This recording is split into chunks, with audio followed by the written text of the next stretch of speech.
And also, you know, Roy gets put off stage. He's in a very bad position. The thing to consider, though, is the kill power differential is so much more in favor of Roy. Like, it's crazy. Like, you get that forward smash at 60-70, and bam. Game 1, Palutena's Temple means it's a gentleman. I think it's MEGAMANG who prefers this, and Marco's being the good man. Oh, he loves the stage too. You know, he loves Palutena. He loves Kid Icarus. What can I say? He also is winning, or is out to a winning start right now with a lot of his spacing tools. He has a powerful Nair. That's one of his better tools. But Sheik's able to start the pain train. He's kind of putting it in, and now that he's back on stage, he's kind of even. He's got the Nair, putting in most of the work for Roy. Lances for the forward air. Lag is getting hits. He's knocked back off stage. MEGAMANG misses the hit, and he's able to use the back air. It sends him back to center stage, but he's able to land off of that, and is able to start some stuff. Roy just really wants to stay grounded in this matchup. He just does not want to be going off stage. And so now he has the ground. He has stage control. He's trying to get Sheik coming back on stage. Trying to put him away from Sheik at the edge. Put Sheik between him and the ledge. Doing some short hops. Tomahawking, I like to say, is like something that, well, A, Roy's really good at, but B, he's one of the few Smash characters, 4 characters that can really abuse Tomahawking. But that linear offstage game leaves him open to the bouncing fish.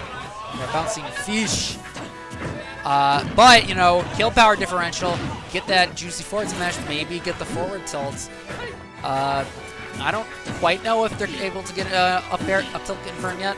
Definitely not up air.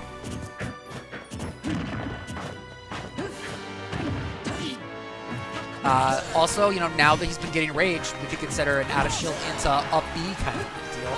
Or you just raw. Oh, that was an interesting back air. It looked so weak and get a red spark. That's interesting. Gets the trump. We were talking about that earlier. MEGAMANG mentioned in the previous. Sheik, though, coming back, has the lead, has him in the air. He tries to get back into stage. He's like, no, I'm not going to let you do that. Now, though, he's been able to cement himself on the ground for a little bit. Looking for a forward smash that would not have killed. It's not that strong. We got commotion in the crowd.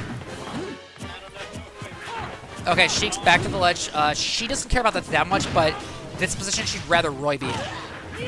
Just because he can't really do much in that position. Okay, so differential is starting to shift in Roy's favor. Where as long as he doesn't die, he's kind of at the advantage. Until he air dodges into the old one. That's the Sheik's 2015, the Vanishing tech that Mr. R really brought to fray at Apex 2015. Or even you can see Zero fall into it a lot in their winners finals match, I want to say. Not Charizard, not Donkey Kong, it's the Palutena for game 2. Kid Icarus, maybe it wasn't the Temple that was doing it for him, it was the girl with the golden green hair. The green hair and the golden trestle, like, tiara thing. Now, though, we're looking at that same back air spacing. I mean, it's a good move. Palutena is kind of a weird character where she has some moves that are just really good, and then some moves that are just don't work at all. And you see that normally on heavy characters, but she is just like a human. Well, not a human, but she's like a humanoid. She's using that back air, using that jab when applicable, using those down throws into back airs into up airs. Basically, you're not going to expect the tilt out of her. Her tilts are not great. The rest of her kit's pretty solid. Also, her specials aren't the best. Though she gets some mileage out of her up B. He was really making mileage out of that neutral B to beat the Hadouken in the last set he played in. Looking for grabs right now. Looking for spacing with fade back fair. Now he's kind of spacing looking for that back air. Maybe the forward air have been a back air would have been a mistake.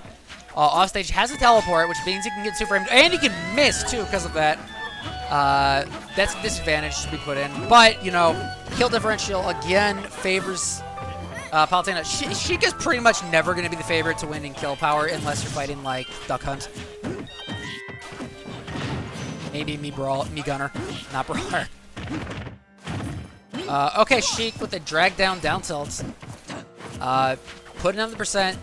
The SD, unfortunate for Marcolio, great for MEGAMANG. Now he's got the time to kind of play a little bit slower and be like, I don't really want to go in until I'm certain I can get some juicy combos.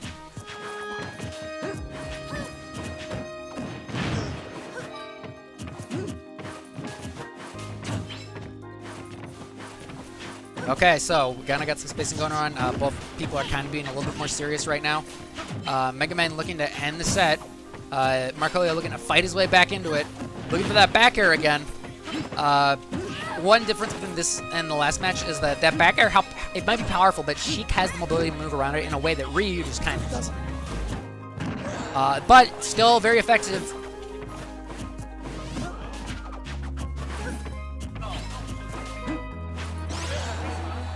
Alright, Palutena has a very interesting dash grab where it just looks interesting when it hits. And calls out the jump, not with the back air, but with the up air. Has rage now. This is a bad position for Sheik to be in. However, advantageous it may seem now, if she ends up at like 50%.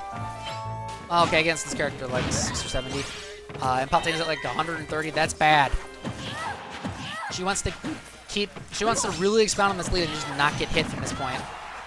Like, every percent she has is precious. Luckily for her, though, I think Rage makes, I'm not the most up-to-date on the throw combo game for Palutena. I don't know, so I can't really comment on how that's going to be affected by Rage. Gets the grab, though, and is able to still get the forward air chase. Forward air doesn't really get that much. Gets the nair. Kind of a weird move. Not as bad as the tilts, though, so you're going to see it used sometimes. Wonder if it gets like a drag down suicidal. Oh! Going for that fair, that would have had to have been like, there's all your cards lined up to, even hit Sheik, let alone do something. This is the position where MEGAMANG really doesn't want to be. Marco gets the up B this time back on stage. It really just wants that up there. Which, for people that don't know, that just has ridiculous kill power. Like, that move, it was a little bit more prominent back when, even before customs were leaving, back when, no, yes! So, move I didn't talk about at all. Anyways, so, forgot about smash decks completely. You saw some wing smash decks come out earlier in the match. They're powerful and they got some range to them, but they're pretty slow, so you don't see them a lot. That up smash is really slow, but it's really strong and it's really far. So you kind of got to jump away when you get that opportunity to mess with her.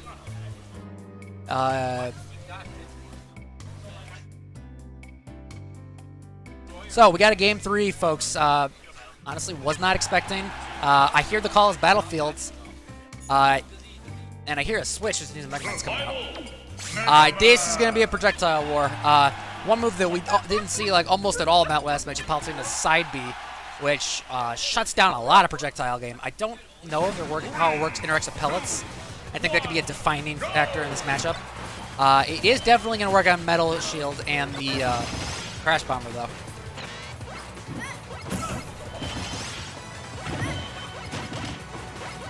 I was kind of bad mouthing some of Palutena's specials earlier. Her counter is kind of just bad. Her no is very situational. He made most of it, though, in that 2 matches ago. But there, okay, so her side B is a really good reflector. One of the best, might be the best reflector. But it works in the pellets, and that's great news for him. Because that's primarily how MEGAMANG zones, that and the back air. And I don't know, the back air is probably going to lose to that juicy shield hit that Marco's got going for him. And, it looks like Palutena's faster on the ground, so she's kind of just scheming, looking for that nair, trying not to stale the up air and Tilbury and kill percents. And that's a kill. No, it's not.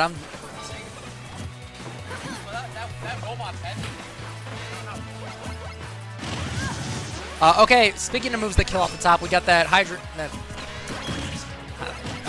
reflects the metal shields. Crash Bomber. Words are hard.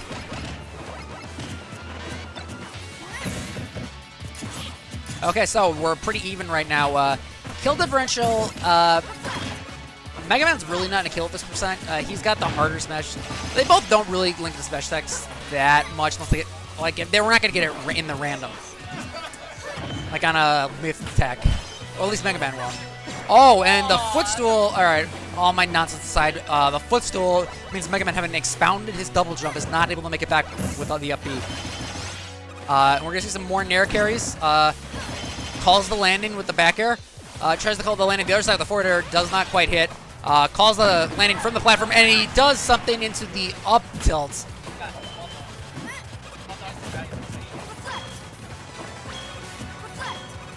Okay, we got kind of a standoff as Mega Man's realizing he can't really breach that wall. At the same time, does Marco really want to approach right now? Like, he normally plays a very aggressive character, where every second you have on stage is precious, you need to make the most of it. Palutena doesn't have that issue as much. She has platform cancels and stuff for getting back to the ground. She has good airspeed as well as her good ground speed. It's not, like, amazing, but, like, it's not like Roy, where he's got not the best airspeed in terms of turning around. I think that's aerial drift. Anyways, though, he's still got the lead, still putting damage in. Looking for a down air spike, maybe jumped a little bit too high before starting it. Now he's kind of just sharking for something.